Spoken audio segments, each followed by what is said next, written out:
Yay! All right. I want to make sure. Is this actually going through? Blake, can you hear us? Well, he's. Oh, he's on.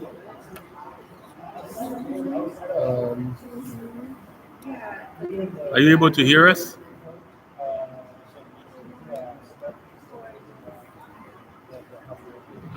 Where's the chat? Chat.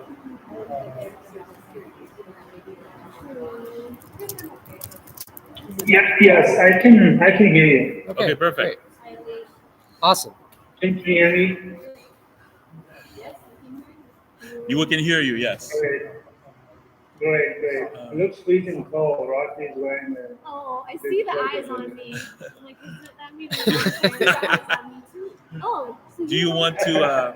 Are you able to share that link to? This is really good camera, honestly. I could see everyone. How's California? Can you see my figure? Is it leaner? So warm.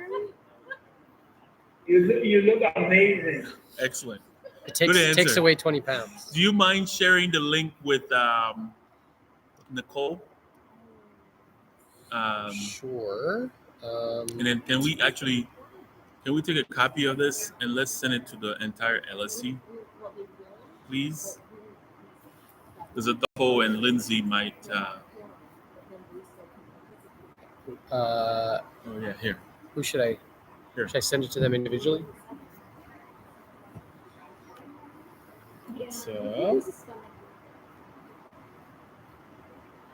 I think there's a bunch of new stuff.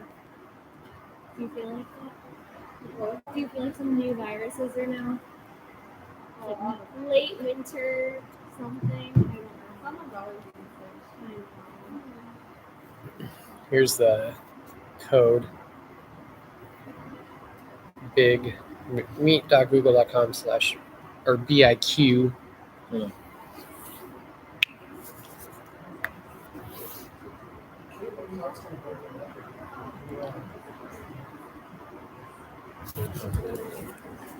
All right. So BIQ. It's hyphen YSWF hyphen RFY. Yeah, you should see it. There you go. Perfect. Thank you. All right. So. One more minute.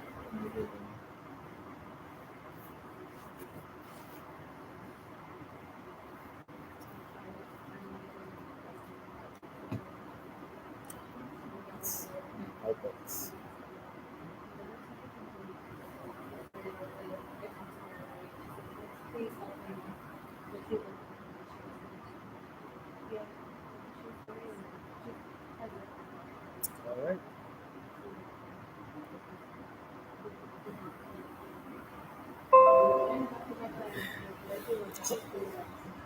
You beat me. Aha. Too fast.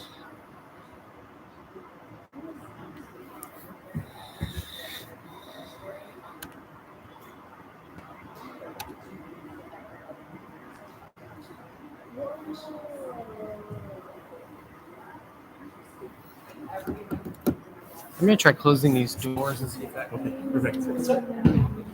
Oh yeah.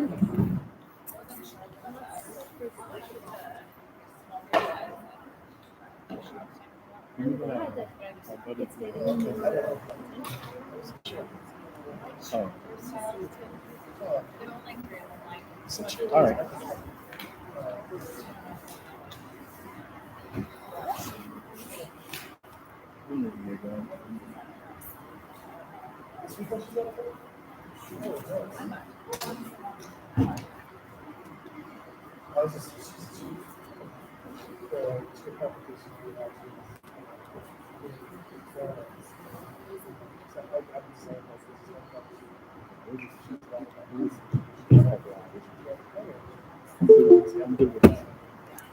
There's Nicole.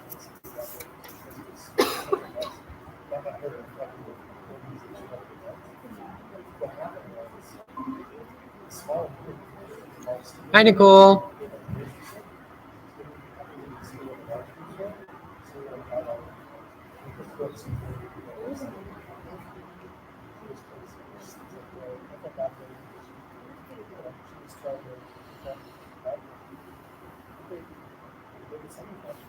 All right, we got Is there enough Nicole. battery? Huh? You want to go this way? Yeah. Oh, she's taking attendance. Perfect.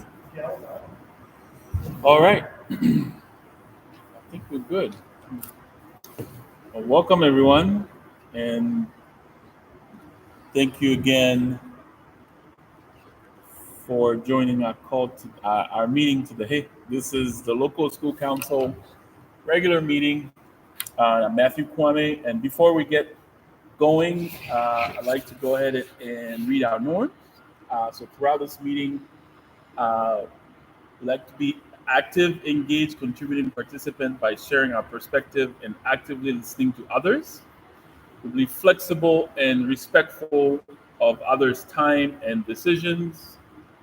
Be open to other people's truth and perspectives. Be reminded of differences in cultural and social backgrounds. Be transparent about concerns, challenges, and misunderstandings. Be reflective, collaborative, and supportive. Always take the work back to student achievement. What can we do to make things better for our students, both academically and socio-emotionally? Respects student, staff, and LSC member confidentiality unless there's a threat to safety. Meetings should be paused if LLC members or meeting participants experience harm due to their identity, including but not limited to gender, sexual orientation, race, etc. The harm should be named, and understand that not everything has a right now solution, and trust that the process is ongoing. So again, I'd like to welcome everyone, especially our new guests. We have some frequent flyers here, but we also have some new guests tonight, so I'd like to recognize that. Um, with that, I'd like to do a call to order. It's Matthew Kwame, parent rep. Lori Amy, principal. Byron Adams, community rep. Kathleen Hayes, parent rep. Keith Bjorkland, parent rep. Rocky Dodia, parent rep.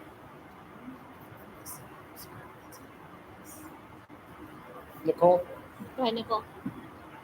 Nicole Granicki, parent rep. Go ahead, Lake. Lake Dane, community rep.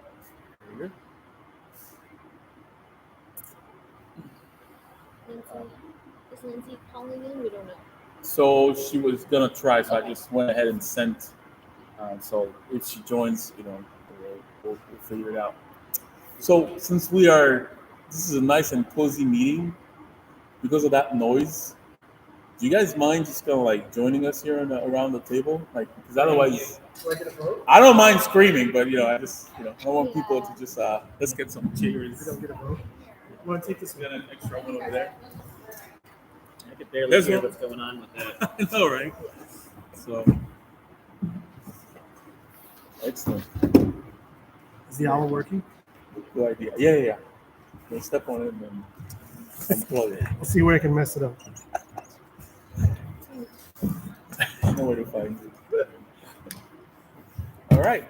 The first item on the agenda is the approval of the order of the agenda. I'll make a motion to approve the order of the agenda. Second. Any discussion? All in favor? There we go. Very good. Chuck, can you move that A little bit more. Yeah, towards me. Perfect. That's perfect. Thank you. AV guy. All right, the motion passes. Thank you very much. So we have a couple of items here needing council approval. Number one is sort of like an ongoing item to allow LSC members to join the meeting remotely. So we have two of you there. We might possibly have a couple more, but I think we're good. But just wanted to put that out there. So I'd like to make a motion to allow LSC members to join the meeting remotely. Second.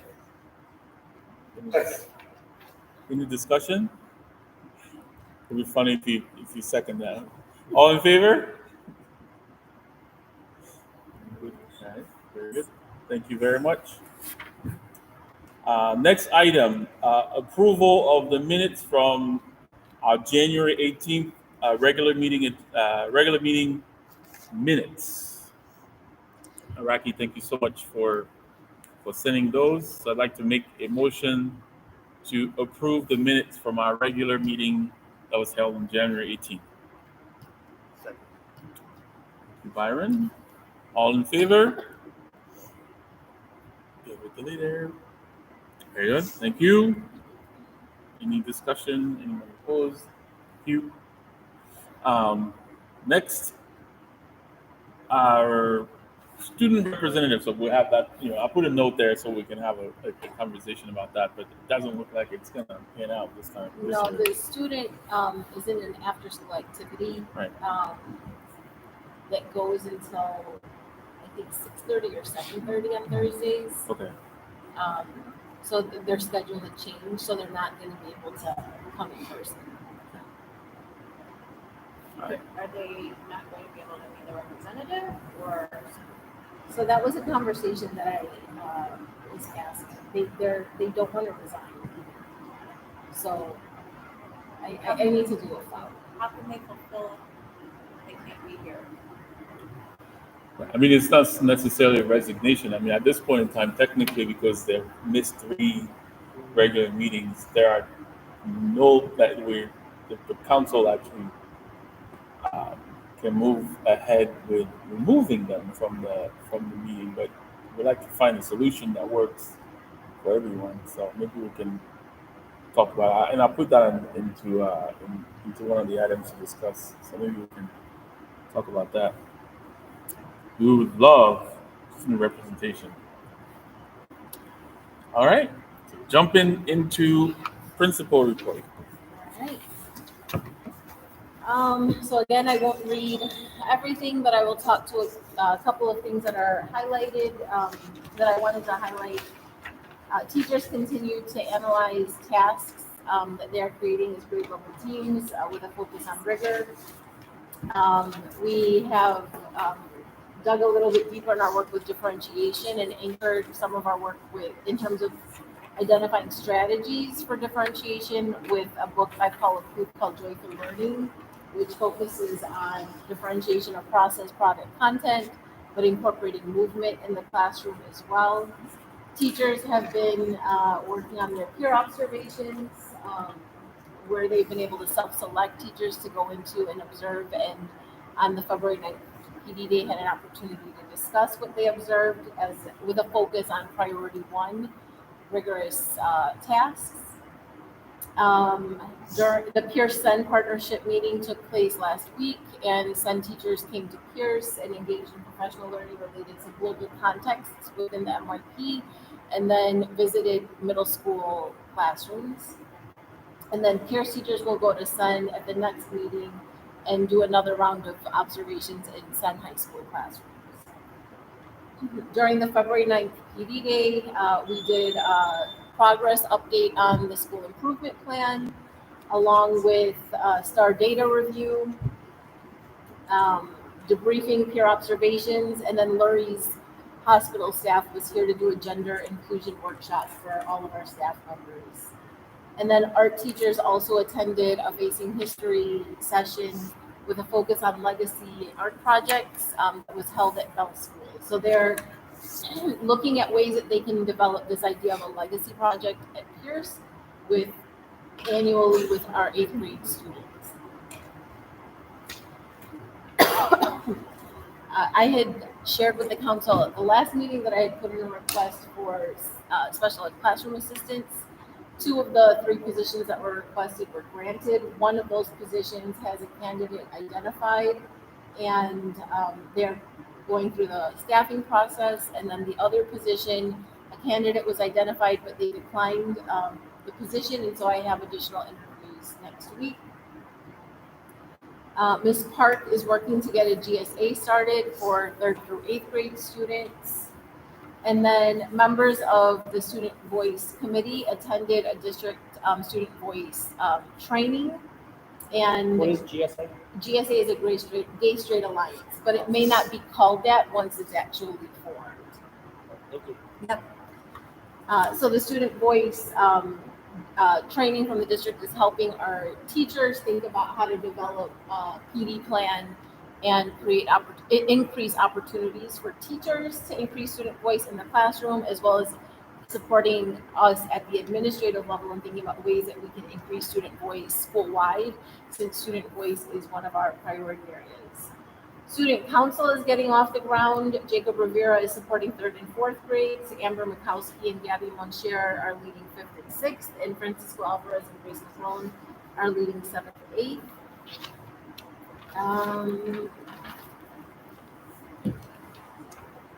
Members of the school leadership team met, I believe it was earlier this week, with parents who have informally organized a gender inclusion parent group at Pierce to think about ways that we could capture the holistic view of a student's experience who's a member of the LGBTQ plus community, along with thinking about like ways that we can assess where we're at right now and then use that to help us develop an ongoing plan for teacher professional development. Mr. Lee, along with myself, met with Mesmin Destin and Josiah Rosario from Northwestern to do a checkpoint on where are we at and where do we see our work sort of evolving. And so we had shared several different ideas. One of those is possibly digging deeper into gender identity and possibly having Northwestern support us with the data collection and helping us strategize around the plan, along with some other things that were that came up. And thank you to the PSO for hosting the Valentine's Day dance on February 8th. The kids had a really lovely time. 6 staff members, me being one of them, have been trained in the district safety care training. This is something that was a mandate by the state that we had to have a certain number of staff members in the building be safety care certified. But we want to work to increase the number of people just to focus on like de-escalation strategies. I found the training to be really helpful and have a couple of ideas on what we could do with it school-wide. And then the district, I had shared in the SMORE newsletter that the district was holding the Black Student Success Plan working groups, focus groups, I should say, and then they shared out a survey. So I attended one of the sessions that was geared towards getting feedback from school leaders. And Josh Lerner, now that he's back, has been finishing access testing in collaboration with teachers, but he's also starting to engage teachers in 2 coaching cycles to support their development in incorporating ESL strategies in the classroom so that we can build capacity of others. And then Sandra Quintero Salvador was hired and will begin on Tuesday as our second bilingual school assistant position. Our next CIWP checkpoint meeting is scheduled for March 6th, and part of that we will have to review our goals for EL. I found an error in our goals that we set for English language learners, which I'll talk about in a moment, and that sort of goes to the data slides at the back. I wanted to celebrate like the increases that we had in both reading and math school-wide and among our priority groups. So in reading, we had a 3.6% increase from fall to winter overall. And in math, we had a 1.8% increase in student performance on STAR overall. In the reading goals for our English language learners, this is where I noticed the error. The goals that we indicated in our CWP had a baseline of 59% of English language learners being at or above grade level. And I should have caught this just realizing that those numbers just were not realistic numbers based on our student performance. And when I went to update and look at the comparison, I realized that that data was not correct. We were pulling from a different report that did not have an accurate, it was not accurate. So the real spring 23 baseline is 16% of English language learners were at or above grade level. And so the winter, we've increased 5.8%, but we do need to revise that goal. So we'll talk about that later on. So significantly lower than we had initially written into the plan, but all of our conversations as a CIWP team focused on increasing student achievement among ELs. So like the conversation was accurate, the data that we wrote in was not. And then some students take the STAR reading test in Spanish. It's a very small group. Last year there were 11 students in the spring. This year there are 25. And so there shows a percentage decrease, but the population is also very small. So it's hard to gauge given the amount of mobility in the numbers in terms of who those students are that took it in the spring. Many are not here in the winter. And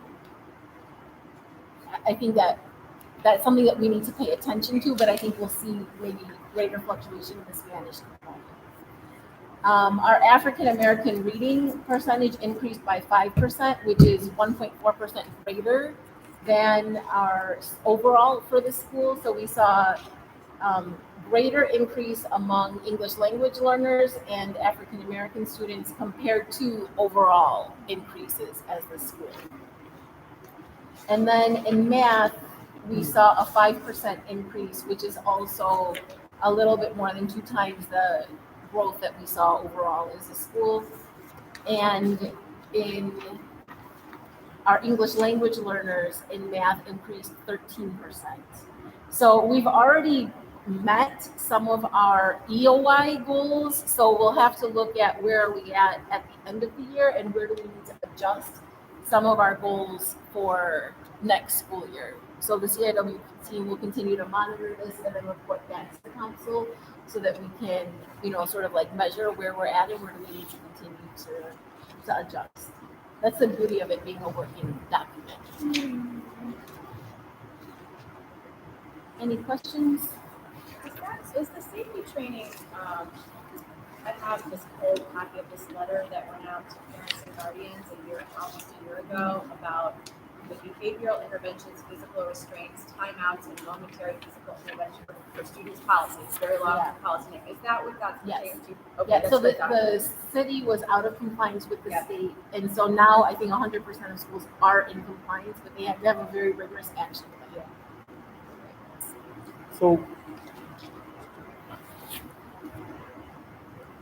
So you're saying if we look at the reading goals, we had for English learners 59% as the baseline, 64% as a target.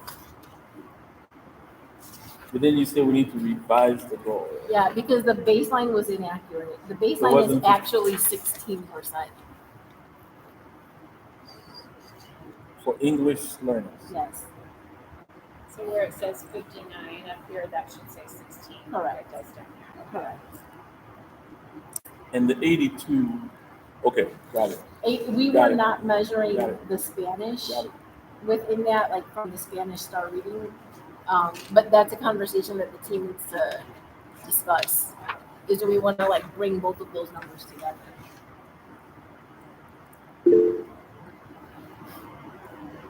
I have a question or comment.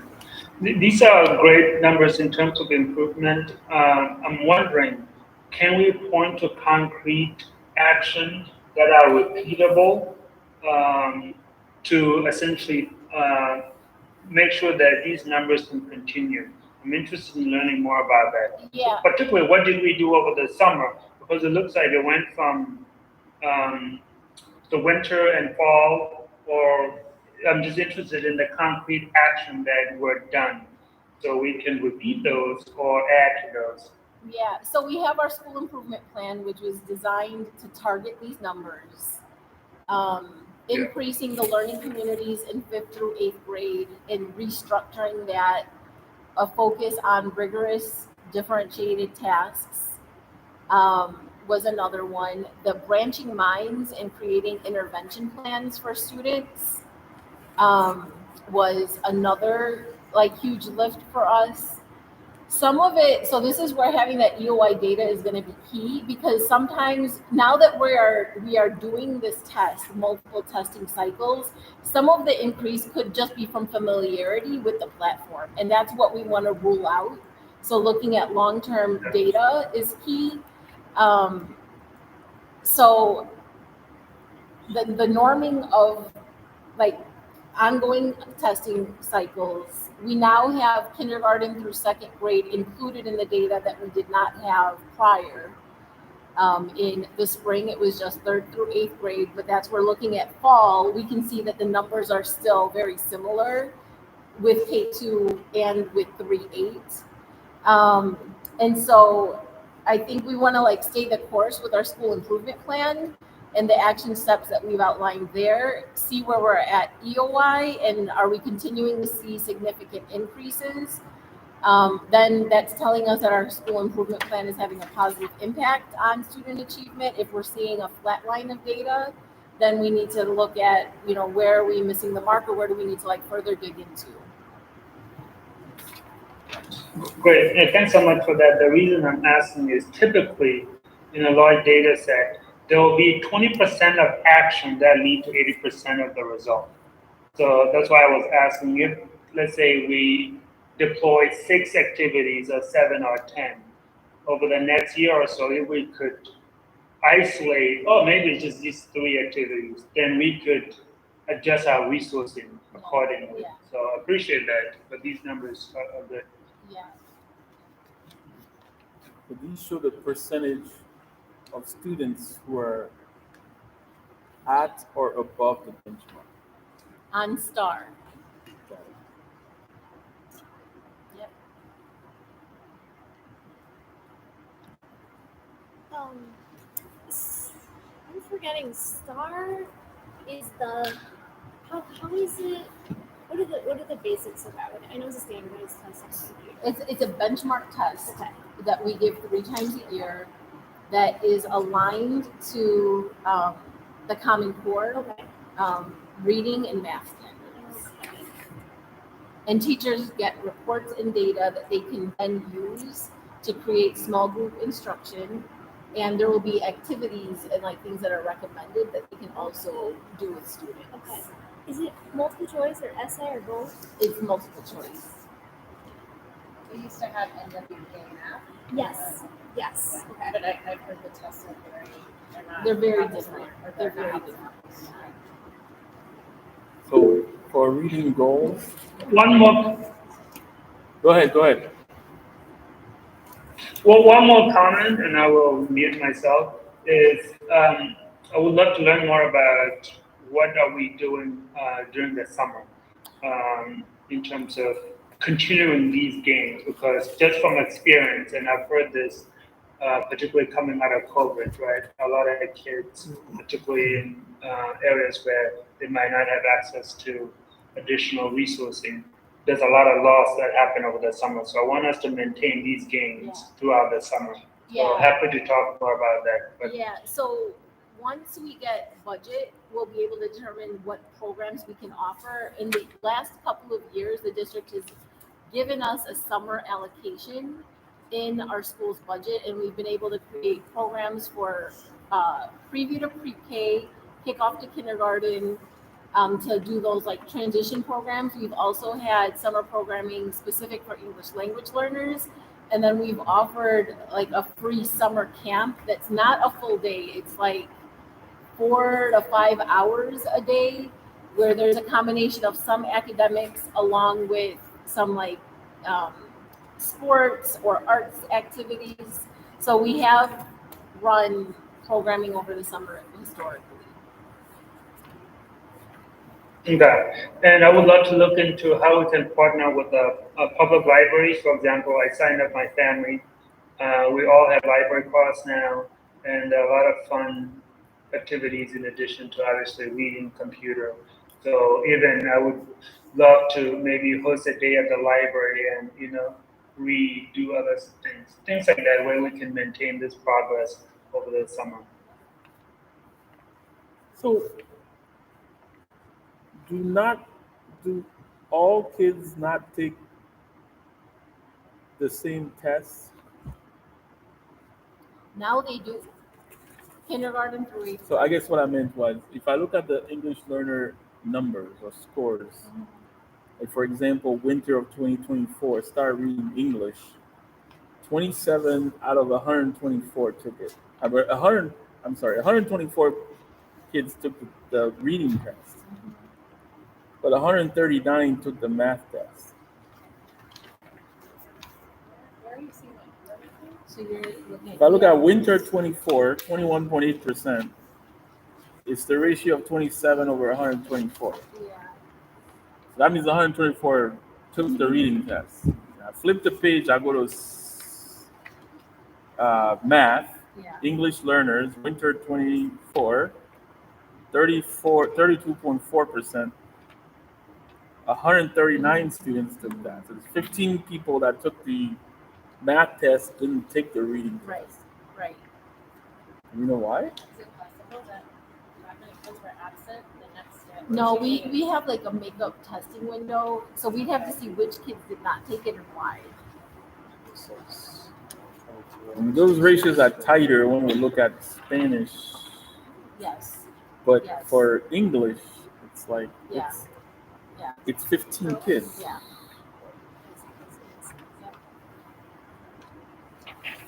Question about referrals. I don't want to switch. I'm done. No, it's okay. It looks like there's only been one referral Right. in the entire month between January. What's the success there? So there were follow-up meetings held with teachers where we saw patterns of over referral, and we were able to look at the data very closely, not me, but Shelton and Latasha, and identify things. So what we found is that some teachers had been entering into the system escalate to discipline leave, even though it wasn't needed to be escalate to discipline leave. So we had to like make sure that they understood, like, you've already handled it. You're not needing to escalate to discipline leave because you've already handled it. We can see the journals on our end. Like, don't do that to try and like ping our attention to it. So there was some clarification there, which was very helpful. We also,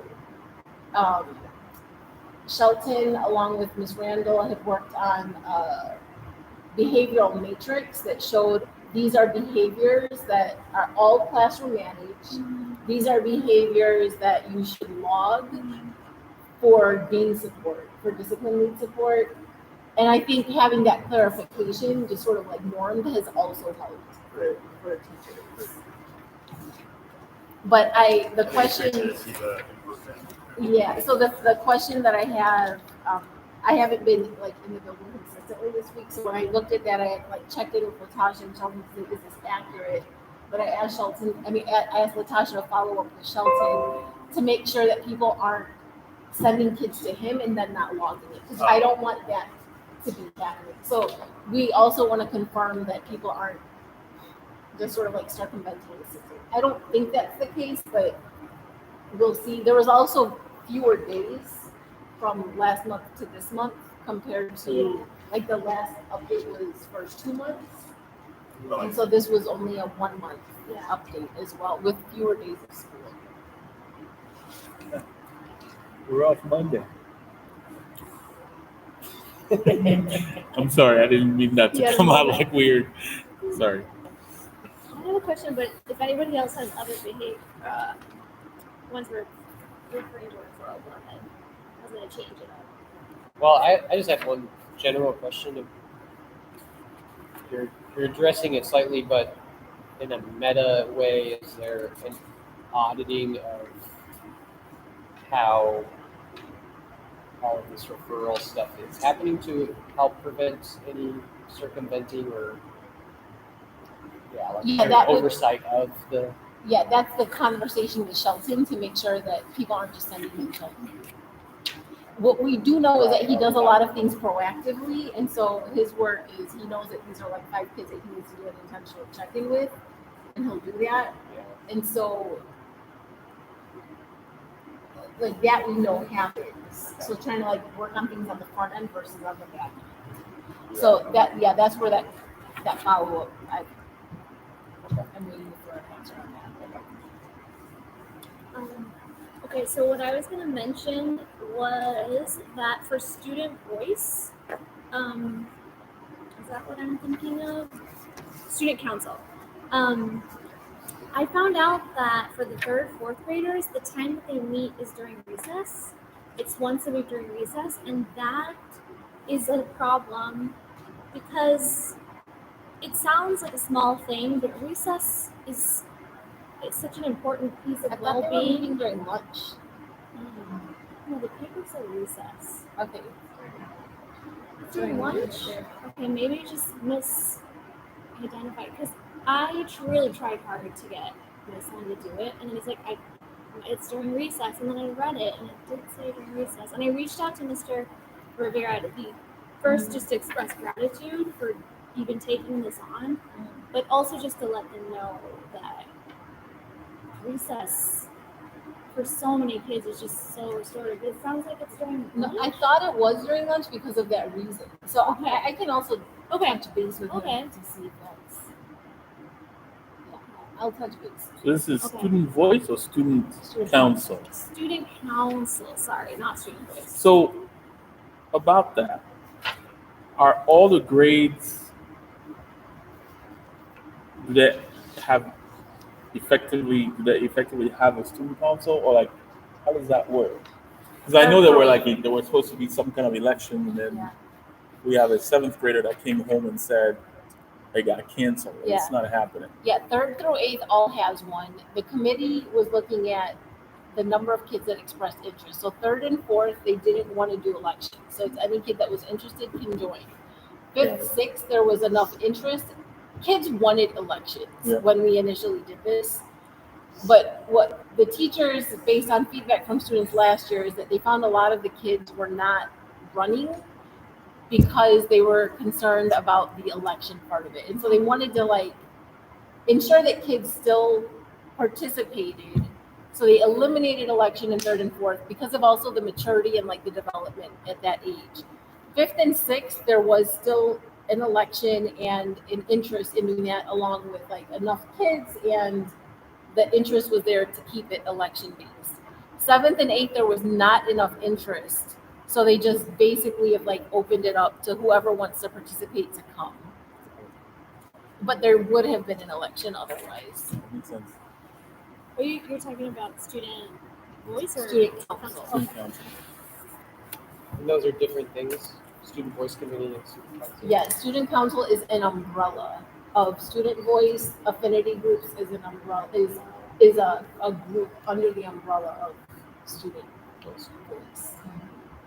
Along with things happening in the classroom, things happening at the leadership level to increase student voice.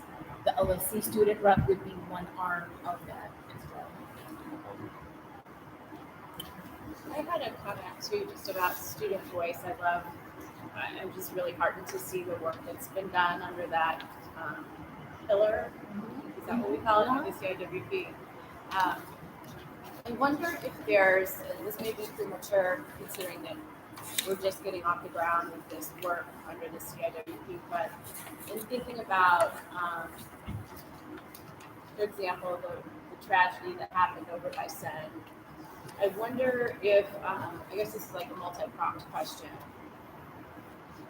Is there an accounting for, I guess what I would call a trauma response for students when something like that happens? And I'm thinking just of their voices and their need to, their potential need to ask questions or just talk about things like that. Is that something that's concretely being discussed? And I ask that because in emailing you and Mr. Lee, and then hearing just anecdotally from my child and from other students, it seemed that there were opportunities in some classrooms, particularly in the middle grades, for students to kind of come together and talk with their teachers about what had happened, and then other classrooms, including my child's, nothing happened. And it just seems that when we think about student voice, there's an opportunity there to, I think, have a more consistent response. But I also wonder if CPS has guidelines around that that you have to follow as a school. No, they do. They do. They have like the day after resource kit, which gives resources to teachers to utilize at any time that there's a traumatic event. Teachers had assessed where students were at and made the determination if talking circle was needed or not based on the group. And then we did have students asking to speak with Ms. Park, who's our counselor, and so she met with students sort of like individually based on different circumstances. How teachers assess that, allows for like different like sort of like approaches to it in some grade levels, in some classrooms based on teacher feedback. It was not a need. Kids were not interested in talking about the situation, the whole group. Like there wasn't that connection to it. And in other classes there was like great connection where they really want to get space. So yeah. And that's been like the district's guidance is to like address things as like you are seeing necessary. I have another question unrelated to that, but just want to see if anybody has any follow-up. So on student voice before we hop to another topic.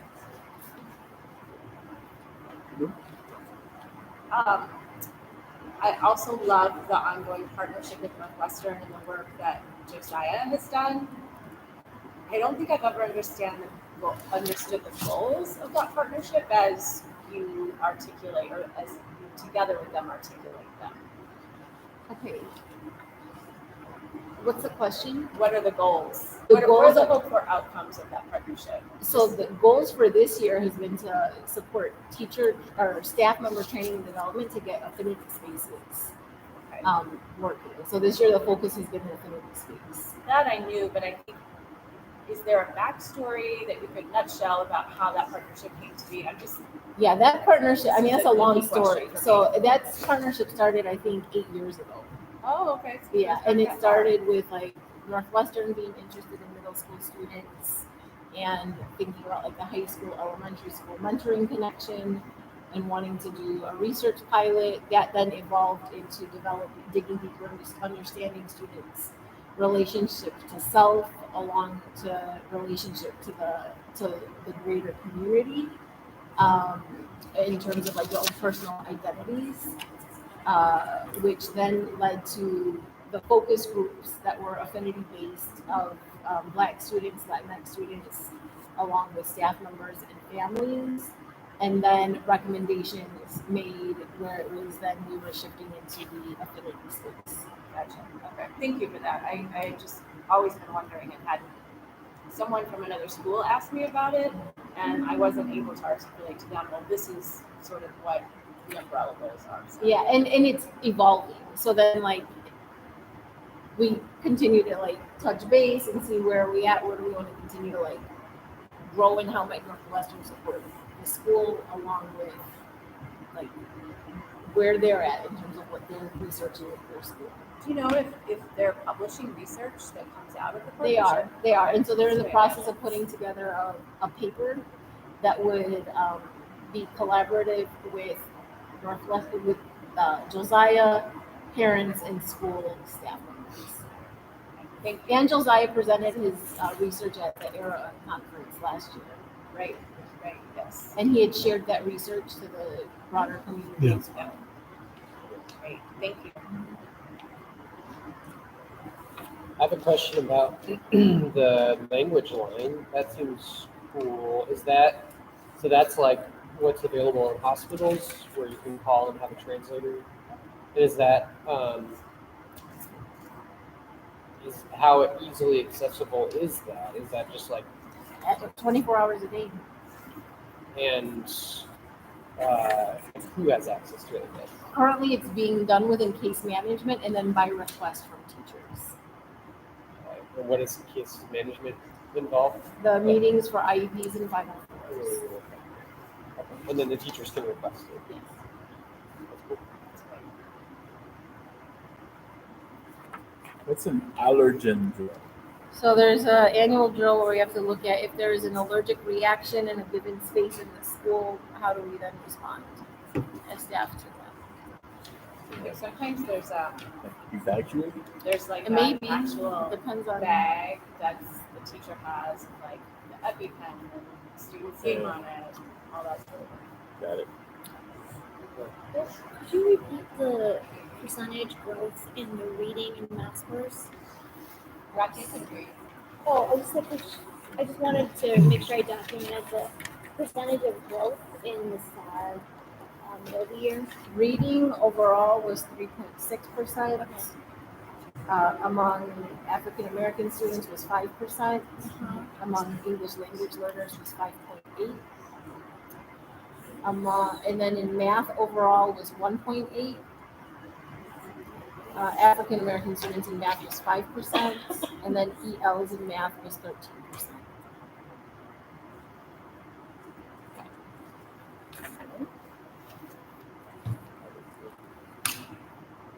Did anything come out of the facilities roundtable? I know I attended remotely, and there was a lot of discussions. Yeah, they were just collecting data Okay, to help inform their future plans. Got it.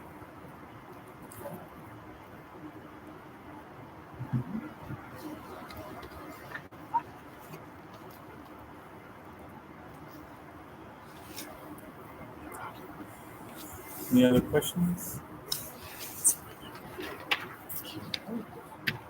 Thank you, Lori. Next on the agenda, budget. I think Lori shared a couple of Yeah. items. The December and January internal accounts. So I'll make a motion to approve December 2023 internal accounts. Second? That is in here? No, it's email. Oh,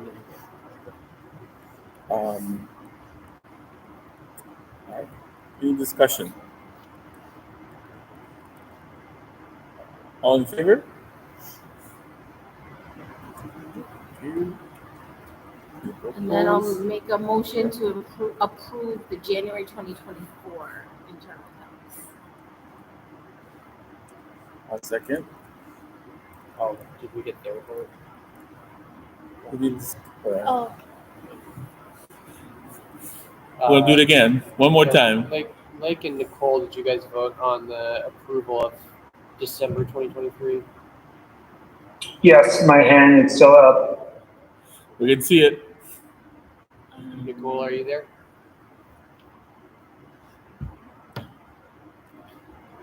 We're We good. didn't hear you. Like you said something. We're good. You're good. Yeah, You can yeah. put it down now. Can you hear me? Yes. I voted yes. It's super delayed. You see your mouth move, and then it's like Yeah. 10 seconds later. we got you. Oh, now we're gonna hear it in about a minute and a half. Keep your hand up. We're good. All right. Mute. Yeah, I think we're good. All right. So Lori made a motion. I seconded for January 2024. He's already approving. All right. So all in favor? We're good. Thank you. All right. We're good. There are no transfers. Anything else? You said budgets. I saw you put a note there about sending out feelers for the next Budget. budget. Yeah, I Right? asked teachers to do the budget. I think Lake has something to say. I like that something. Yeah, a quick comment. I may need to jump for another meeting here in 10 minutes. Is there anything else we need to vote on so I can vote on it in the next 10 to 15 minutes? There's supposed to be a vote for a CIWP amendment. I think that's related to what we were discussing a little bit earlier. That was from last That's month. different. Yeah, that was for including African American students in this year, Mm-hmm. which I included that, but we hadn't formally voted on that. How does? So, Yeah, there's 8 of us total. So, yeah, we're good. We can so there are 7 of us physically present. So technically, you don't need to be here to vote if you have to go, just the people sitting here, we're okay. And then hopefully Nicole can Okay. pipe in if necessary. Okay, so thank you for confirming. Yeah, but we'll see how quickly we can get Exercise there. my right to vote when possible. Yeah, we'll only allow it if your hand stays in the air. I'll just take an image with my hand in the air and leave it on the screen. How about that? We'll try that. Thank you. Continue. Thank you, for sir. being here late. Yeah. All right. So the next item is public participation. So we have a sign-up sheet there, and I'm going to check on the. We have a guest. Would you like to? Yeah. Hi. Introduction. Yeah. I'm Eric. You might have seen my application for next year in the LSC. I think it covers everything. I've got a first grader in second grade. Your Hey, name's I'm very Rocky. familiar. Yeah. Awesome. Yeah, it summed it up pretty well. I know facilities pretty well. I don't know academics very well. Interested in helping. Awesome. Thank you very much for making the time. As you can see, it's nice and cozy here. Very good. I'm checking on the inbox. I didn't see anything that came, coming through. There was. Me neither. I didn't see anything on YouTube. Yeah. Just look at that. It's pretty cool. Really nice. Anyway. All right. We're gonna get to community reports, community group reports now. FOP. Actually, mine's kind of a hybrid. It's some public comment. I'm going to talk about some non-FOP things first. Oh, sure. The first thing I want to do is I want to say, we all were struck by the murder of Davion Gibson and the wounding of two other students. One still in critical care near Sen. And our last Coffee and Community was the first Friday after the murder and woundings. And it was Steve LaRosierre's idea to have space for parents to talk about how their families had been impacted, how the community had been impacted, and what we could do to show support to the rest of the community. During that meeting, there were a lot of great comments and ideas, which resulted in action. First thing I want to do is thank Matthew for his leadership, but everybody else here on the local school council for showing solidarity to the LSCs at Swift and Sen during this difficult time. A lot of people have asked about why Swift is included in this. Davion has two little brothers that attend school at Swift, fourth grader and eighth grader, and they have been extremely impacted by all of this. I also want to thank Javi Seawright for coming up with the idea of showing solidarity to the schools by having Monday morning supports for Swift and Sen, where we actually brought coffee and donuts on Monday to coffee and donuts the Monday after to those schools. And Bridget O'Connell for organizing all of that. She worked organizing Leanne Seawright to help organize. And thank you to Hannah Johnson, Laura Altman for helping at that as well. And then I just want to thank the community entire. A teacher at Swift named Christy Pimentel was raising funds for the funeral expenses. And we were able to collaborate with her in amplifying that, along with the 48th Ward Alderperson's office asking to have a GoFundMe set up. So I want to thank all those involved in the fundraising for helping. I want to thank Principal Zamy and Principal Al Hassoun for being open to suggestions and ideas, and really coming up with some great ideas to help show community support for what they did. And also the 48th Ward for Alderperson Lenny Mana Hoppenworth for the community outreach and events that she's put on in the word of support for this response. I do want to make everybody aware that 2/16 at 5 p.m., that's tomorrow at Sen, Davion's family will be releasing balloons on the corner of Sen tomorrow at 5 p.m. And anybody's invited that would like to come. The second non-FOP thing I want to talk about is Lunar New Year Parade. And I want to thank community members Matthew Kwame and Javier Seawright for leading the charge and raising funds to have a float at this year's parade. The community itself raised $425. This is $1,000 for this float. And we went to REP, the Racial Equity Parents Group, and asked for the other $425 as a match, and they approved that. So thanks to REP for approving that as well. And this float will be used to center families that traditionally celebrate Lunar New Year Parade. Anybody is welcome to come and march in the parade this Saturday, 12:30 in the Uptown neighborhood. And there are announcements on it. Okay, FOP.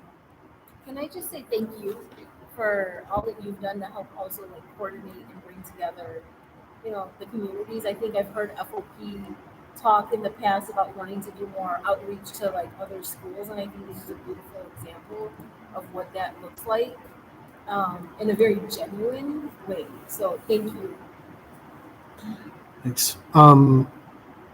So thank you. For the FOP part, we actually have had conversations with Swift, and outside of this, I've talked to the principal at Stone about doing collaborative fundraising efforts. One thing we're pursuing, and I've talked to the Chamber of Commerce about this for Midsummer Fest, is having a dunk tank where one day is Pierce, one day is Swift, and one day is Gowdy. And I've talked to Swift about it. They're very excited about it. And we'll talk to Gowdy about that as well.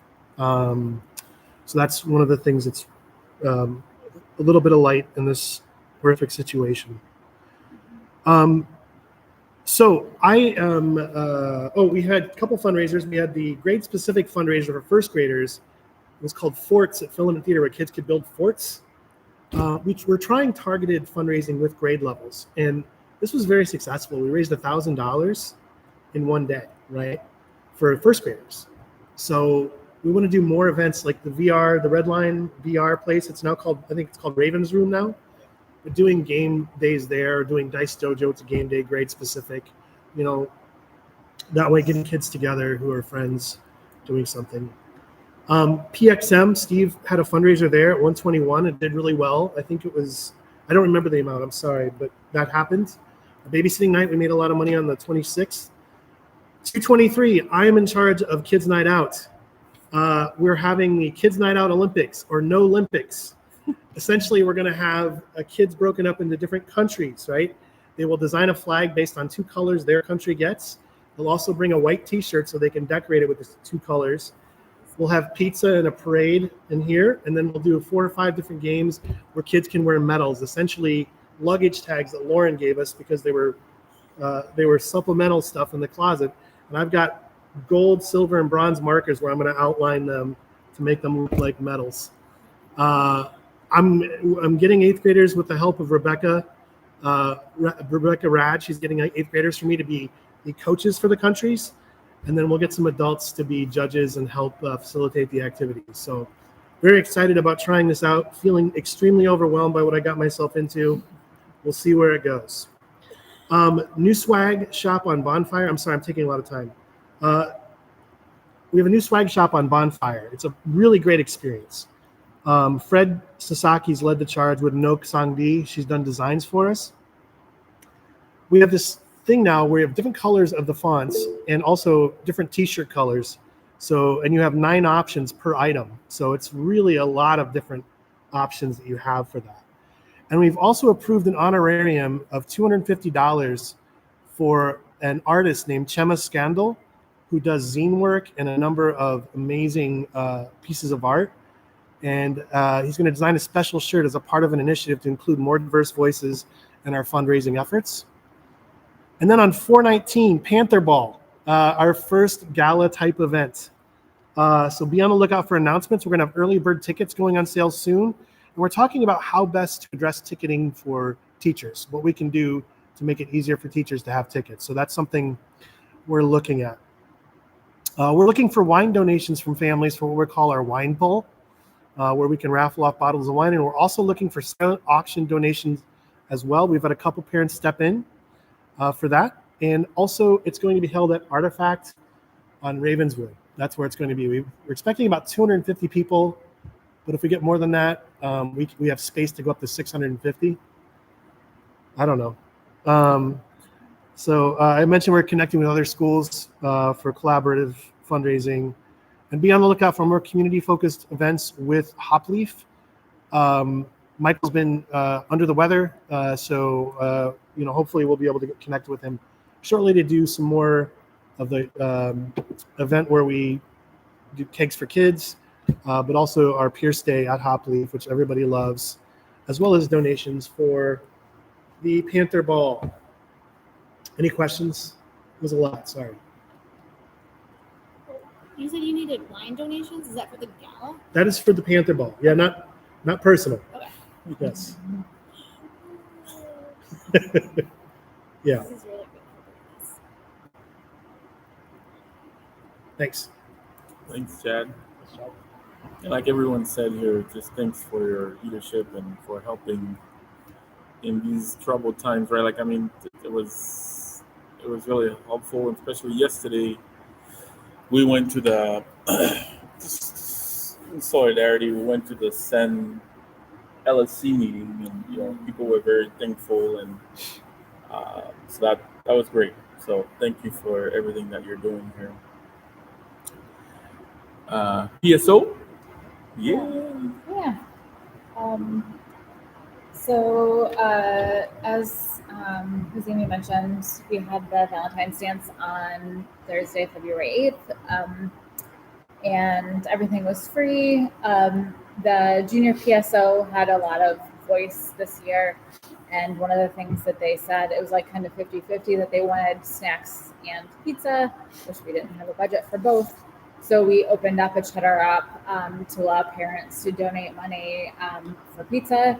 It was a roaring success. In total, parents gave $1,290 for pizza, which to us said that they wanted to come and have dinner. So so we spent it, so money was trickling in at the end. So we spent all of it down up until we couldn't order pizzas anymore, so we got 33 pizzas and 2 gluten-free, and it was going through nobody didn't have pizza that night, let's just say that, except for the people who were working in the craft table session. Were they heart-shaped? No, they weren't heart-shaped. They were as big as they could make them, so there was no indentations. There were paper flower corsages that Gail Cowan made to raise money. She sold them for $1 each, and they made approximately $160 for those.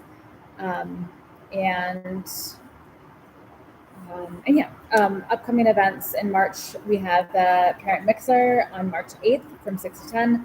The location is Redline VR, which is right on Ravenswood. It'll be free admission, including karaoke, and then drinks will be for purchase. We're partnering with Mr. Lee to help with the career day. We'll help with the breakfast and lunch for the presenters. And then our next meeting is Thursday, March 7th at 8:15 in the field house. Questions, comments, concerns? Yes. Thank you for all of that. One thing to think about for future dances is to maybe do entry at either the lunchroom or the gym. So we had mentioned it in the past, and we thought we were not allowed to have a separate entrance other than the front. We would love that so much. We so can. one entrance. But we can have 2 entrances? You could do lunchroom and gym. Okay. You could do that. That would make us nothing but happy. Yeah. Okay. Yeah. Great. That's because it's so crowded there. Yeah, and there were some issues with 4th graders wanting to come into this area. And so one of the things that we had talked about is passing out wristbands to the 5th to 8th teachers and having the kids just put them on if they were expecting to come to the dance. And then that way, when they arrived, we knew who could come to this side. My other thought was if we can get more staff members to be here. That's another thing that we would really like. Collaborate. Is the MYP dance having the staff the amount of respect that our students show staff versus parents is like remarkable. And it's like we like as parents we see that and we love that, but I mean we don't get the same respect as like parent volunteers. So we would also love that very much. Yeah. Thank you. Yeah, I mean we heard just after the dance, just parents that drop off or pick up. The kids were super excited. They really had a lot of fun. Sometimes maybe a little bit too much fun, roaming around, like you said, like access entry points that were not monitored. Like so. Some, I'm thinking about some other staff that had to walk around and just to make sure that things were okay. Right? So let's keep it that way. But yeah. Well, it wasn't one of their goals was to not have lights or something. It was Yeah. dark. Turn off. In here. It was a dark. And we party. figured it out. No, that's We great. had to do it for the NYP dance, and we That's figured fantastic. it out, and they were very happy about it. So. Well, that's great. I think that's great. Thanks, Lauren. I don't think we got anything from REP. Thank you, Chad.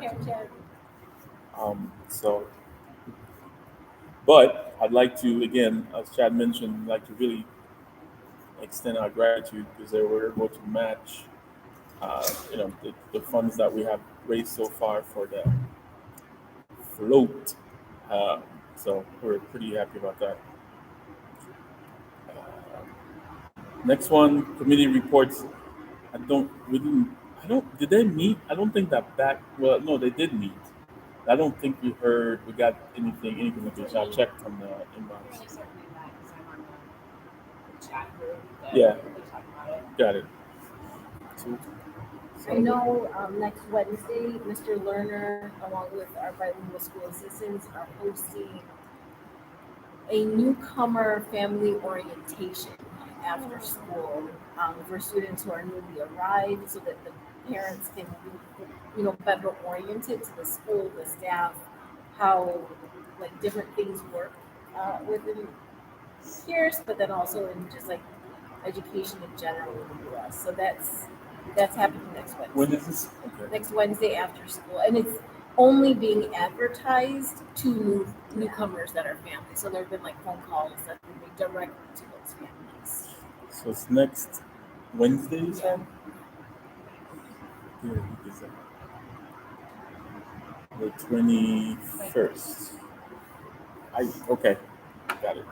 What do you know what time? 3:15. Okay. Thank you. Equity committee. We did not meet for lack of agenda items. Okay. Principal evaluation. So a couple of items. Last week we got an email from somebody saying that there was a pilot that was going to be launched to revamp the principal evaluation process. And we asked to sort of, chime in if we were wanting to participate. It was interesting because I like to think that I keep track of those types of emails, but we have to kind of register or sign up pretty quickly because actually the kickoff session the sessions had already occurred. The last one being this afternoon. So there was no way, logistically that we could make that happen. So I responded saying that we were interested, but and then mentioned the fact that this is the first time we knew about this, and we were not. And Lori confirmed that she was not going to be able to attend the kickoff session. So hopefully we can do we can have we were invited to the kickoff session, but hopefully we can have a catch-up meeting. So I guess my request is, because we need to have at least 2 members of the LSC, not including the principal. So if you find time in your calendars, I'm going to forward that information if I haven't already. There are dates coming up for follow-up sessions, and the purpose of these is to familiarize LSCs with the new evaluation process. Right. So we have 2 things going on. Number one, we got to familiarize ourselves with that process. But the second thing is we have to also update ours, because we have a frame or shell that's there that's for that evaluation, but it needs to reflect the new CIWP. So that's a to do that we actually need to get on fairly quickly. So I'll be spending the next between now and the next meeting, we should be able to get caught up. But if anyone, and I'll forward that information about the evaluation committee or pilot. It's there. There are opportunities for 4 more sessions that are going to be given in total, and then so we can pick any 3 of those.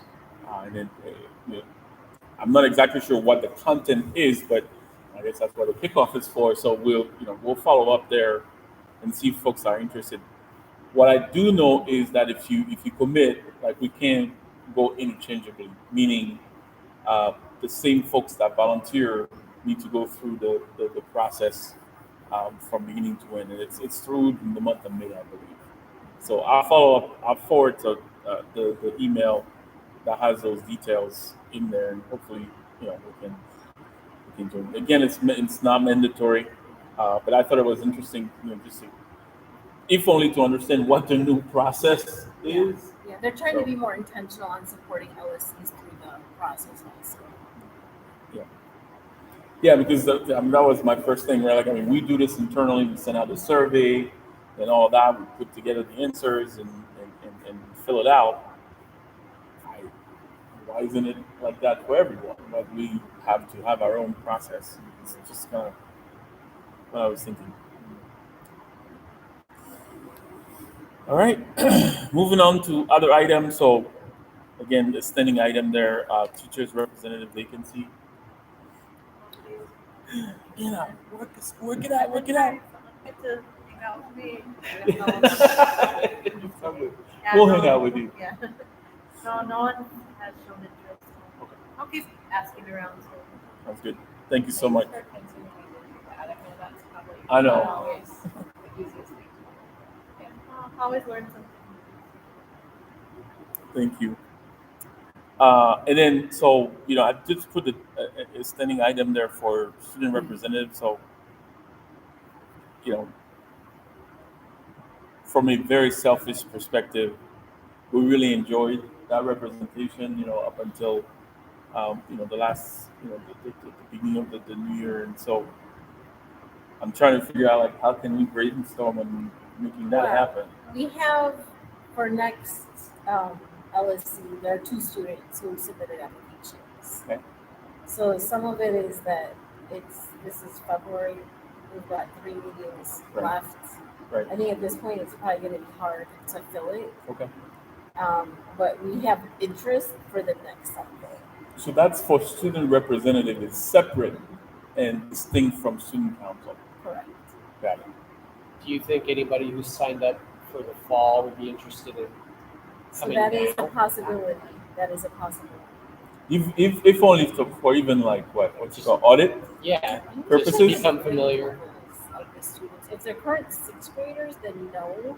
But if they're current 7th graders, then yes. I need to double check their grades. Okay. I think I've done this over here. No, Oh, you mean Great. Yeah. grade level. My head went the same Yeah. way. I could have used that for something. Okay. Thank you for that. I know. A parent at Chappelle, he joined because there was a vacancy, and then we ended up going on to the next one. So Sure. it just seems like somebody could do that for students too. Right. I want to second what you said, Matthew. I really miss having the student voice Right. at these meetings. Right. It's really Both of valuable. them are 6th graders, so they won't be eligible. Oh, that's why they're doing that, because in anticipation for next year.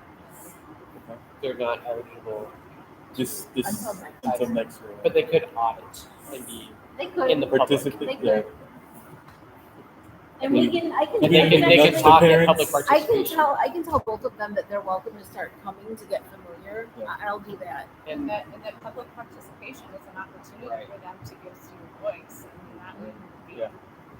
their, they feel comfortable doing that. That's right. All right. You Next so meeting is early too, right? So that might be a time is an issue. yeah. I think it's Oh, at so 3, then right? maybe she can attend next meeting then. Yeah. That's possible Right, also. yeah. Liz out. Okay, say that? Is it the next meeting at 3? The last one. Or the last? Okay. Yeah. I didn't know if it was next. Okay, we Okay. looked at that. Oh, Eight, okay. and And then you're one of the upcoming Yeah. ones. So it's we're not. all at 5:30, except for May, and September was. Okay. It's March 14th, right? Yeah, it's 5:30. 5:30. Got it. Got it. I'll try. And the next one, so the April meeting is the one that we said is early. May, The last one. last one, unless we were to ever have a meeting. Can you? I'm not seeing the April meeting date.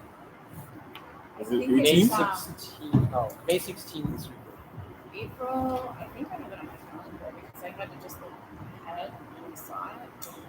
What's that? I'm not seeing it, but April 11th, 5:30. it's March April. 14th. Yep. April 11th? Oh yeah, I have the 18th. April No, 11th. I see 11th now. I see it. Got it. Yeah, because we have like spring break, right? Is that why? Is that why the 18th Oh, wasn't? it's No, the the, end of March. end of March. Right. So wait, which is it? The 18th or the 11th? it's the 11th. Okay. There was something But going there on. was a I reason. remember we had to revise, yeah. There was a reason for that. What's this? Oh, it's. Is it Republic Day? Is it because of Dia del Nino? Maybe the next, no, that's 2 weeks after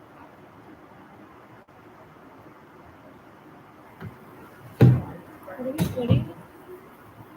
We're looking at the other dates when the LSC meetings are. Oh, I can look up the organizational. Sure, that's fine. We got it. Oh, you got it. Mainly that May isn't really thinking about if the student can show up more easily at that time. All right. All right. So now moving on to new business. Oh, musical. The spring musical is the 18th. That's why we did the 11th. We knew about this that far ahead. Well, yeah, because we do our calendar in the spring for the following year. Awesome. Next item on the agenda is a vote on the CIWP amendment. So, Rory, if you want to remind us. So the amendment we're voting on today is actually already included in my data update. It's not technically supposed to be there, but I just put it in. So it is to adjust the STAR reading goal to move that first line from all students to African American students.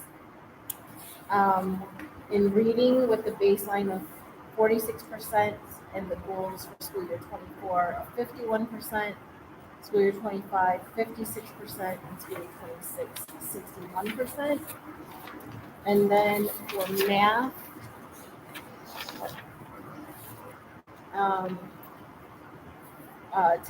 switch out all students to African American students with a baseline of 38%, school year 24, 43%, school year 25, 48%, and school year 26, 53%. So I will make a motion to approve the CIWP revisions for reading and math goals to include African American students as just stated and removing all students. Second, Any discussion? I just want to say that I'm so glad to see this happening if we vote for it to happen because it's partially, I think, a response to the concerns that some of us raised at the beginning of the year that about not seeing Black student achievement focused on in the CIWP explicitly. So, and having attended that quarterly meeting in, I don't know what month it was, I think December is when Mr. Lee sort of raised this as, is this something that we can do? So, thank you to the CIWP committee for doing that. So our goal has already been exceeded. Yeah. Can we Yeah. move that up? Yes, we can. So that's why we have to talk about that at our next CIWP meeting. Okay. And we may want to wait until We're EOI gonna vote on that data, again. Okay. but I got it. there would be a potential another amendment. Okay. So the amendment that will need to be next will be the EL adjustment. And so the CIWP team will meet in March, discuss this dilemma we're in, Yeah. create a proposal to the LSC, and then we'll discuss that. And at that time, we can possibly update the other goals. All in favor? Nicole is. I texted her to You? see if she's okay. Yeah. No. Oh, she's there. She's She's there. okay. Yeah. She popped up. We see you. All right, very good. All right, thank you very much. Motion passes. Thanks, Nicole. Next item, I wrote it, I labeled it 8th grade algebra discussion, but I think it's broader than that. So, Kathleen? Yeah, I think it's MYP math Yeah. is sort of the umbrella over the conversation I wanted to start. So my child entered Pierce as an MYP student in 6th grade, and my personal sort of experience observing what patterns have arisen for him are that I've seen patterns of misalignment between his grades and his both some of I want to underscore some of his in-class assessments such as quizzes and tests, and the biggest misalignment I've seen is between his grades and the STAR 360 scores that he's gotten. And so sort of I've had that in back of mind for the last 3 years. And I think, we know that nationally there's been a pandemic, and this group of children who are current middle school students nationwide have seen a 40% drop in their math achievement nationally. And so I can't imagine that's not a factor in what part and parcel of what we're seeing or what we might be seeing at Pierce, which is the question I have. And recognizing that my experience and my child's experience could be isolated. But when I observe in Aspen the class averages on assessments, especially this year in algebra, they're not good. And by assessments, I mean quizzes that are regularly given. And so it made me curious about what we can learn from grade level data, grade level STAR 360 data, for particularly 7th and 8th grade in the MYP program when it comes to math. And I think standardized tests, I have strong opinions about them that are usually negative, but they have sort of served for me as a triangulation point where I've really, they do not align with his performance pre-pandemic, which was much higher on all counts. So I want to throw in the caveat that standardized testing is just, that one snapshot, but the patterns I'm seeing have sort of made me curious about, are these patterns reflected in middle years, STAR 360 math in particular. So I wanted to just ask generally about that and possibly request that we get grade level breakdowns for 7th and 8th grade, beginning year, middle year for this year for math, to see if we see any patterns that match up with the personal patterns I've observed and experienced. I'm heartened to see that math overall, and particularly for for the groups that we wanted to focus on in the CIWP, that's improving. That's wonderful. So that's it in a nutshell. And I have some other questions too, but I just want to open it up. Is it something that we can? I mean, I like the referrals summary and the goals. You know, like I react really well to this kind of stuff because we can see the progression. How much of that can we uh, share on a regular basis? So I see we have that here, right? Grade level? Yeah, is that something that can be done? Grade level overall is easy to do. Yeah. I need to look at how easy it would be grade level disaggregated. Yeah. The grade level overall we can do. I think, Kathleen, what you said in terms of like the need to triangulate data, that's important. And so when we even are looking at STAR, we don't look at that as the only data point on a student. We do look at like other things that are happening, from attendance, from motivation, what is IAR data saying, what is FTSS data saying. So like there is a need to triangulate even at the classroom level. I would say that the conversation shouldn't be specific to middle school. Mm-hmm. I think that like we should look at like if that's the question, then what does this look like? All grade levels. The part about grading that's very tricky is that we don't use standards-based grading. And so our grading scale is 70% formative, 30% summative, which innately is going to bring a student's grade up because in the classroom, that formative assessment is where students are like working, revising, whereas the summative is like that one point in time. And you can turn a summative into a formative also.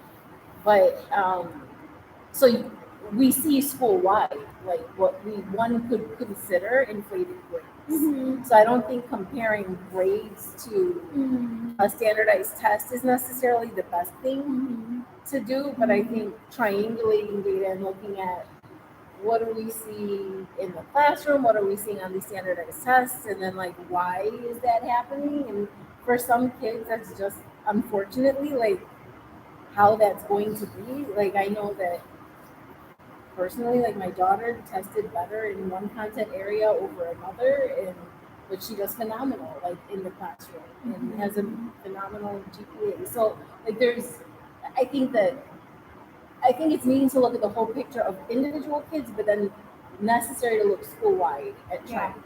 I would agree with that.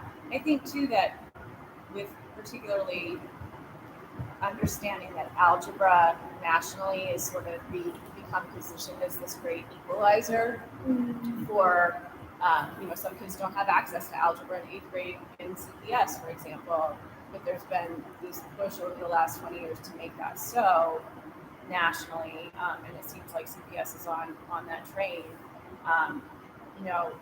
The reality, for example, for my child is that there's a test at the end of this year that determines their placement in 9th grade for math.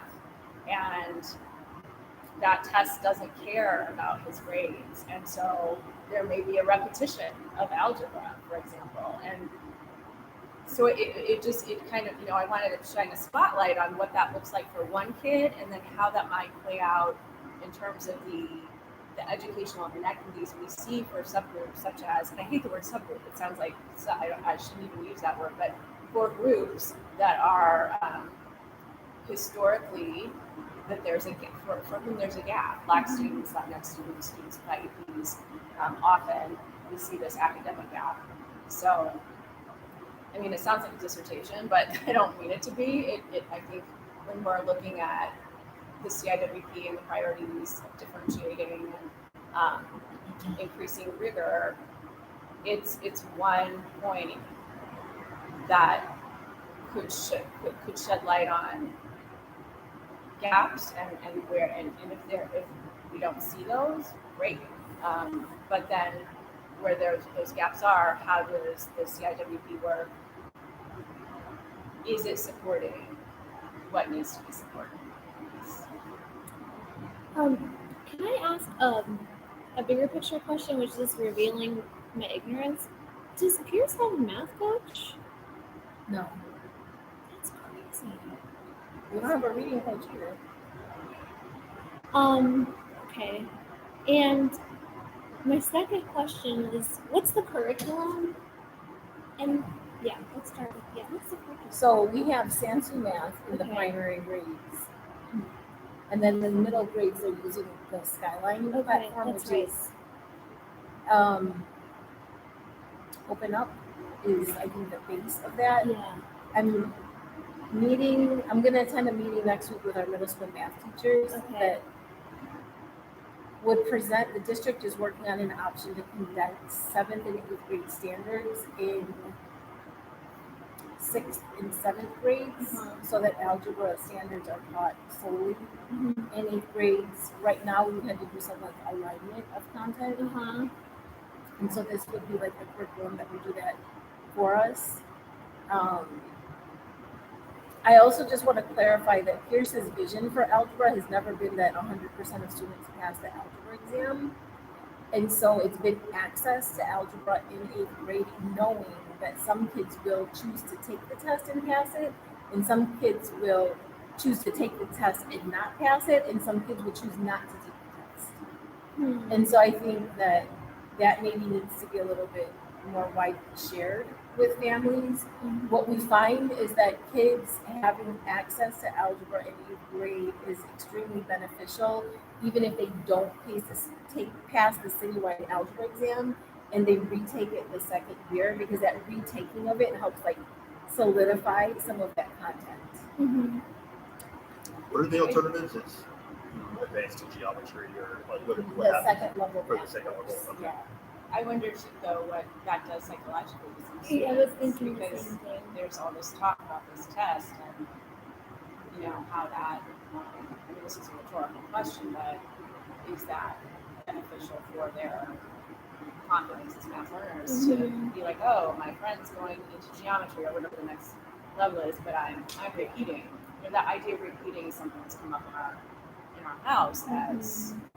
Isn't that something that Ellen talked about last year also? We did. Ellen, the student rep, was talking about how She was talking some about graders were talking about it. how some 7th graders go to algebra. They take 8th grade algebra with 8th graders, and how There's some something students about felt when we that. were talking about a similar thing about feeling bad about it.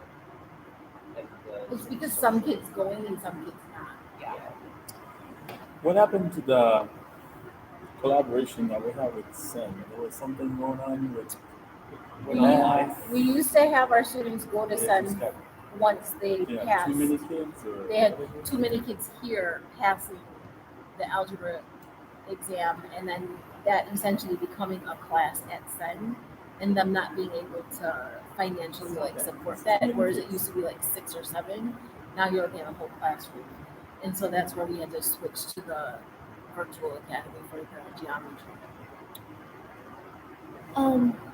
The reason I was asking about the math coach is because one of the things that's best practices is to have a math plan as a school where you align K to 8, but that's something is a whole separate job. Is that something that we have? A math plan? Yeah. We have our curriculum, so we had shifted curriculum years ago.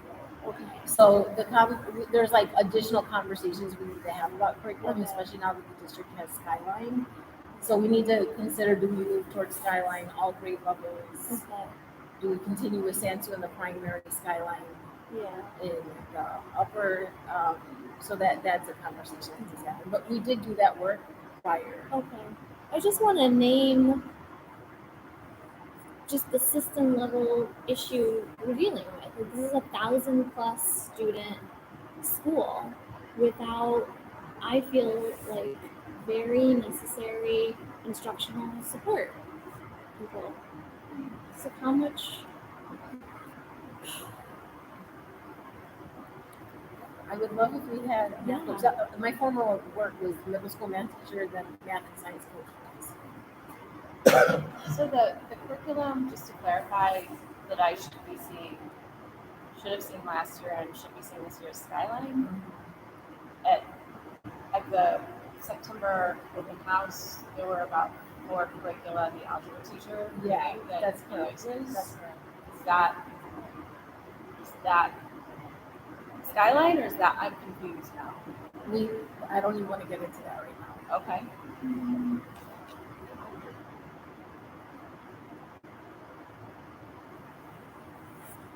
Somewhat related, I guess, is the last meeting we talked about.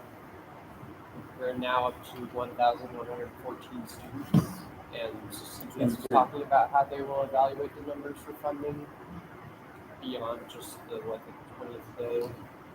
Is there any development on that? Not yet. I mean, there was a recent report too that was talking about monies that had been allocated during the pandemic, citywide, in general, not even CPS, but what is it, 30% of it had been spent. So what's happening with the rest of that? Man? I mean, what about CPS? Like, is there 30% was spent on what? out of the total amounts allocated, only 30% had been spent. Pandemic funds. Correct. Yeah. But that's at the city level, I believe. I could be wrong. The federal funds. Yeah. So I wonder what that also looks like for CPS, because I mean, every school, Lori, particularly, this is our school. We always, every year, we have to kind of do all kinds of Tetris and math of our own to try and get services or support that one would think is basic or trivial. And I mean, I think that what you just mentioned falls straight into that category. Irrespective of the number of kids we have, what is it that's out there to support? And it's not necessarily even like folks or kids that have demonstrated deficiencies or are falling behind. It's just more in general. Is there what can be done to just provide that? I'm not saying everybody should use it. I'm saying it should be at least available as an option. But now everybody's scraping for the bare minimum, and that piece is what I sometimes have trouble understanding. What the proverbial, where is that money going, right? There are high dosage tutoring programs happening somewhere, but not consistently. Well, there are schools that did receive instructional coaching positions based on what the data was saying and based on, there was like priority index that was used to determine. So some schools do have board-funded instructional coaches. Pierce was not one of them, based on our priority index. It's always reactive, you know? It's like what we're talking about is creating proactive, high quality for all the students. But Just one more question. So, can you give an example of, in your principal report, you talked about reviewing the middle of year data for STAR 360. So, for students whose scores are out of alignment with their grades, or for whose scores went way backwards, for example, what are strategies that are being used to address that, if any? Yes, so I know from on Friday what we did in our PDJ was we went through our student reports, and we kind of like looked at the groupings, and because on the STAR report it'll say like which students are like, urgent intervention, on watch, and I know like from my experience last year, like if I had students on the watch or in intervention, we do progress monitoring and kind of just see where they're going in the classroom in our small group time. That's when like we pull them work on a specific skill that we saw that they were deficient in, and then continue progress monitoring them from there. So so like in our meeting on Friday, we went over the middle of the year data, and we had like it was a graphic organizer. It was like a spreadsheet where we kind of like we looked to see, okay, where were they at the beginning, or like a matrix, and we could see like which students were growing, which students actually rose. And so we all worked together to see like any trends that we noticed, any students that went back, students that didn't go back. We came up with a plan for them. How are we going to support them in the classroom, and work on those skills that they're deficient in. So at least with my group, what I did was with the math, a lot of my students have made a lot of growth. So what I had to do with in reading, there were some kids that I didn't have to, look and see like, where were those deficiencies at. So now like when I do my small group for reading, I know that these kids are going to have this skill. Some of them are going to have this. And so that's kind of like how we did that on Friday. I think most teachers, I think at least in my grade level, like we do talk a lot. We share a lot of materials as well, and just like try to problem solve. Like, what are you working on? Oh, can I see like how your students are doing? Do you have any recommendations? We all want what's best for the kids. And what I do personally, I don't know. I think most other teachers do. I also reach out to the parents just to see like, hey, like how's it going? Like to form that relationship with them. And I also like keep them aware. Like I'm working with them one-on-one. Like if they want to know like things that they can do at home with them, I also provide them with supports that they can do at home.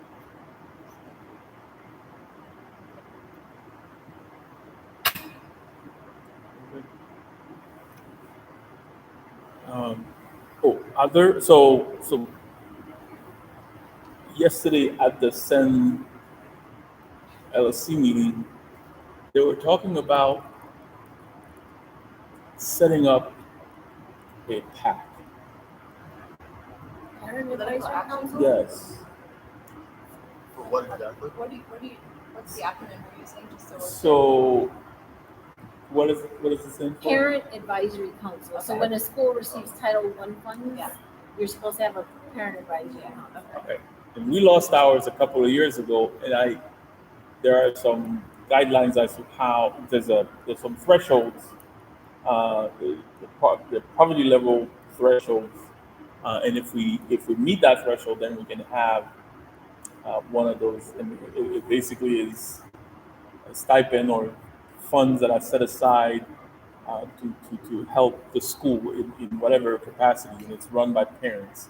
We lost that because we went over the threshold. So I was surprised to hear that perhaps it's a different acronym, but they were having some issues setting it up because they didn't have enough parents No, volunteer that's to do so that. It's typical. gotta be something different. In a high school, no, it's typical in a high school to not have the parent involvement to form a PAC. It's really difficult. It's sometimes difficult at the elementary level to get parents to be willing to take on these like leadership roles. Sure. And so sometimes schools go for years Right. with no parent advisory council. But I guess the question is, are we in the same district or in the same area where those poverty thresholds would be the same? And they would, and we don't qualify for it. No. How do they? No, because Sen's poverty. So I think Pierce is the only school in this area that does not receive Title I funds. Got it. I think Swift, Gowdy, Haight, Sen, they all do. Stone has like teetered. Sometimes they have it, sometimes they don't. Sen takes students from around the city as well. Sen has multiple schools feeding into it. So yeah. So those thresholds are not based on geography. No. They're based on the student population. Yes. And so for them, it's strictly a matter of parent involvement. Yes. And I don't think they even have all their parent LSC reps. Correct. They have the short one. Or two, actually. Right. Parent engagement in high school is really difficult. It's very difficult. And part of it is that parents, if especially because of this choice option in Chicago, not all of their same kids will go to the same high school. You enter your first year, you're trying to like fill out the space. By the time you're getting comfortable, it's like, okay, do I step into a leadership role, and then what's my like long-term investment going to be? Because you're there for so short a time versus elementary, you're generally there kindergarten through 8th grade, sometimes pre-K.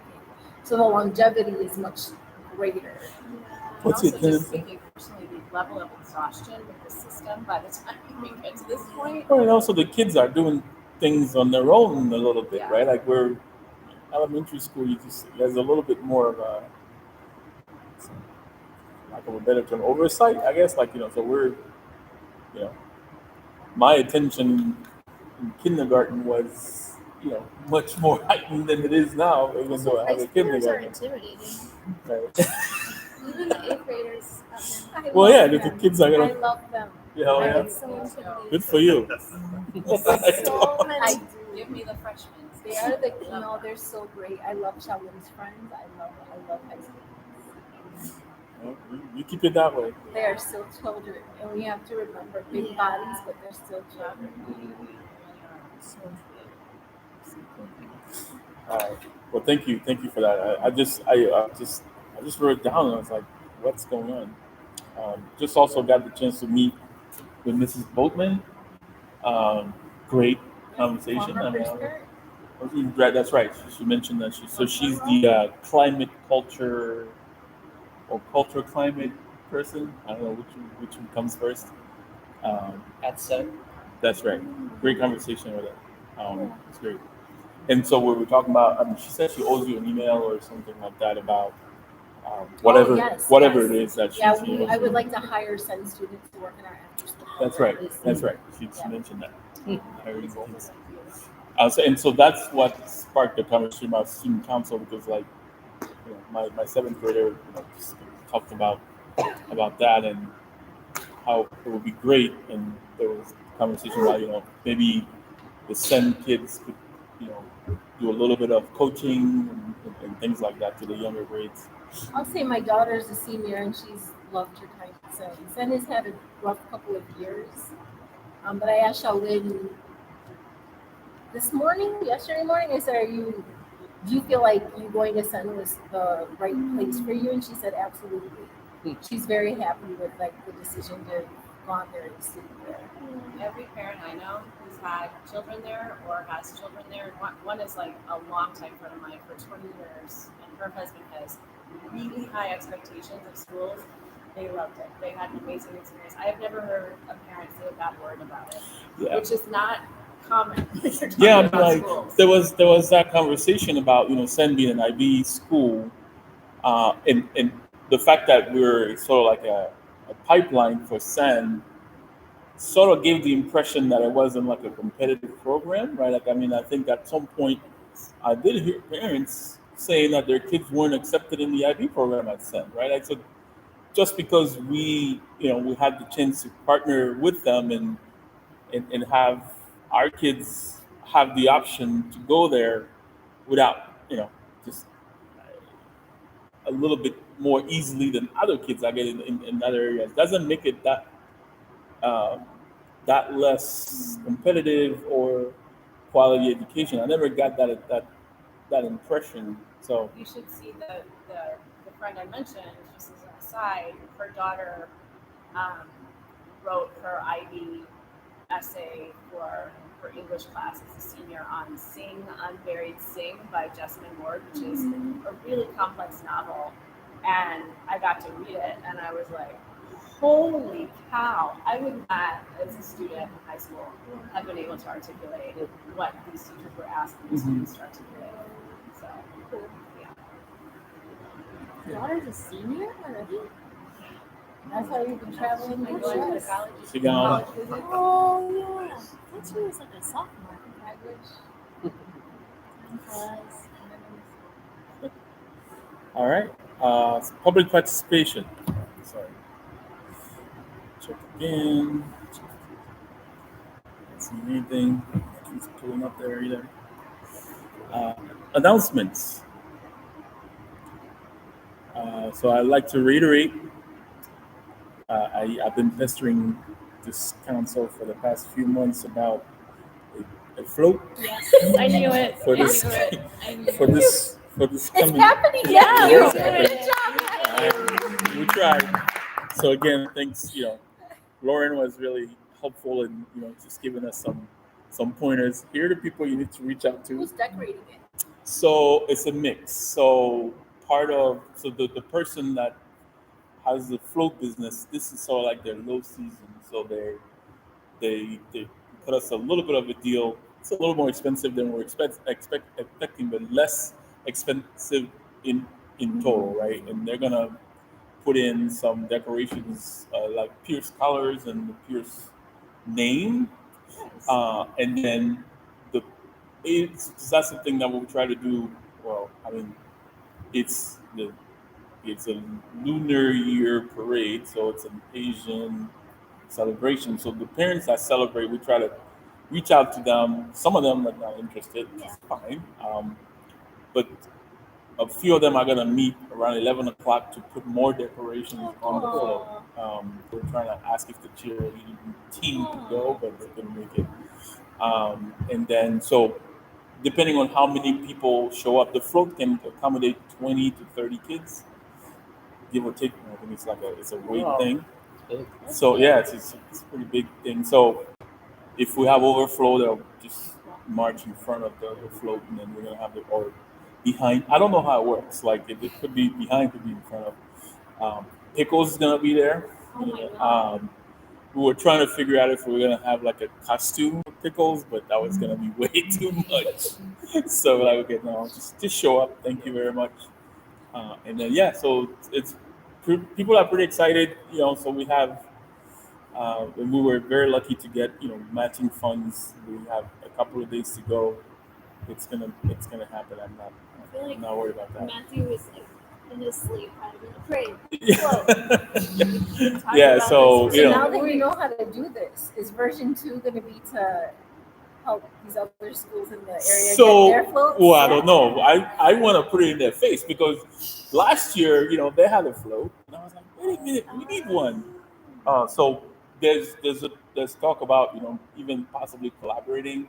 Some schools don't have friends also like in their different priorities and stuff. But yes, ideally would be to kind of make it set Asian parents who's to make that request to FOP annual basis. So like funds are set aside for that purpose. Like RP really did us a solid, right? But not necessarily you have to do that. So making it an event or something that we will participate. And there are other events in the city, right? This is for around API, but or Asian families, but there may be other cultural events, that we might be, interested in participating. And so we're like, it's gonna be a float every time, but it's not gonna be like that, but it'll be fun. As long as Keith decides, shows up and wears a Pickles costume, it should work out. Not that I know. No, We could get. we just volunteered Get him. like a dragon T-shirt or something. Yes, so that some of the Pickles could parents. put on. That's right. So some of the parents are seeing that there's a couple of options on Amazon. They're trying to see if we can make that happen. If we do, that's what will happen. Just put that T-shirt on and but yeah, so they're pretty excited. I get to.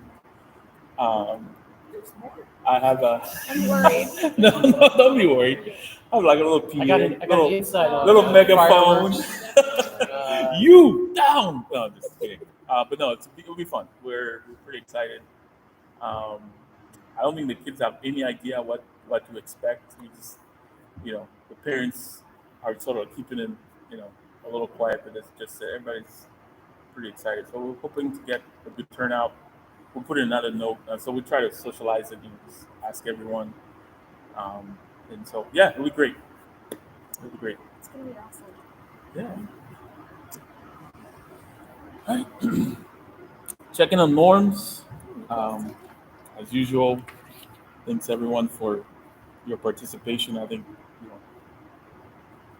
this is always great to exchange and share opinions and perspectives. With that, I'd like to make a motion to adjourn. Second. All in favor? Nicole, we hope you get better, Take care, Nicole. and we'll see you soon. Thanks, everyone. Thanks all. See ya. Yep. You can put them away. It's totally up to what to do. The custodians can come in. Matthew, do you want me to grab it out now?